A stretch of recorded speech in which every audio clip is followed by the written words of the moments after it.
In today's episode, we're going to be discussing everything wiring, so keep watching to find out more.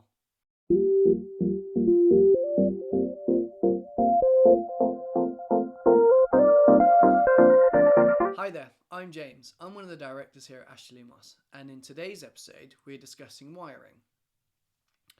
Really, this episode is more for those who have an existing finished property and they're just looking to maybe integrate either some lighting control or some heating control into existing installations. Audio visual, you can get away with something like a Sonos where you just need a good Wi-Fi coverage and mains power. So a plug socket and good Wi-Fi coverage. As long as your network isn't too complicated, Sonos will generally take care of the rest.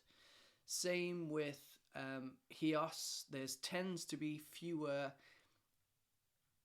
technical issues with HEOS talking to each other through multiple wireless access points. Now that's a conversation for another day because that gets very technical very quickly.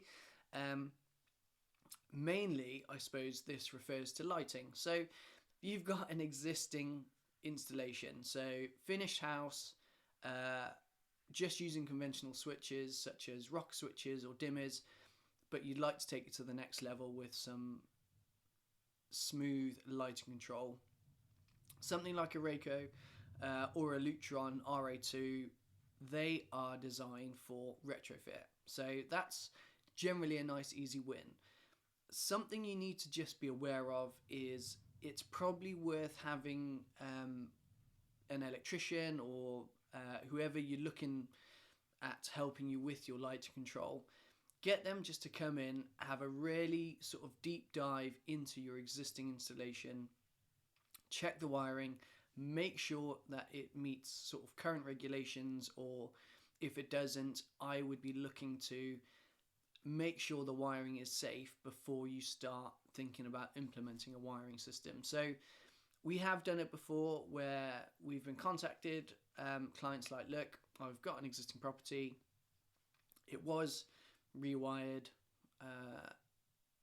at the time I think it had been rewired sort of 5-10 years ago, so it should still be up to regulations. Just want to adapt a few bits, have a single room control system. Can you come and have a look? And then when we started sort of dropping down lights and looking behind switches,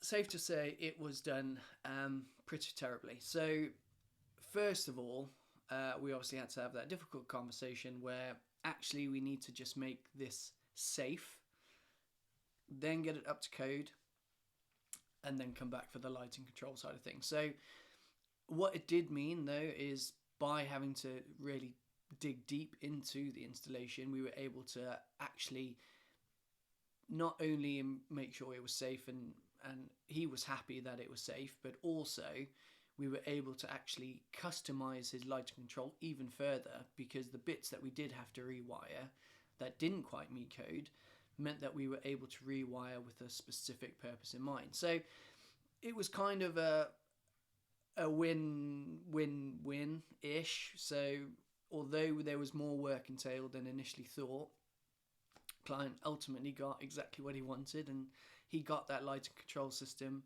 that we were able to customize exactly. Heating controls, a little bit more tricky. There are wireless radiator, like wireless TRV control systems out there, such as Honeywell. I've not personally used a Honeywell system, but I've read great things about it. And when I've spoken to other installers, they've never faulted it. So heating control is a little bit more tricky. However, if you've got underfloor heating system, Heatmiser is fantastic for that side of things. Or even if you just want timers, Heatmiser can be used as a timing side of things. So depending on how far you want to go into this in terms of lighting control and heating control and audiovisual and that sort of stuff, if you speak to whoever is helping you on your journey, there are ways around existing wiring issues. So we do it all the time where sometimes we just have to run a single cable to create a link between I don't know, a wiring center and a wiring center. Other times we're able to almost do it via contactors and Wi-Fi. So we've been able to do it a few in various ways, just thinking outside the box. If that's something you may be struggling with, do reach out. As I said, we've done it on many occasions and we found some interesting things on the market that have helped us along the way. But ultimately, really, you want to start with something that's safe, something that's secure, and then build on that. Hopefully that's answered more questions than it's raised. If you do have any questions, as I said, reach out and I'll be more than happy to help you. See you on the next video.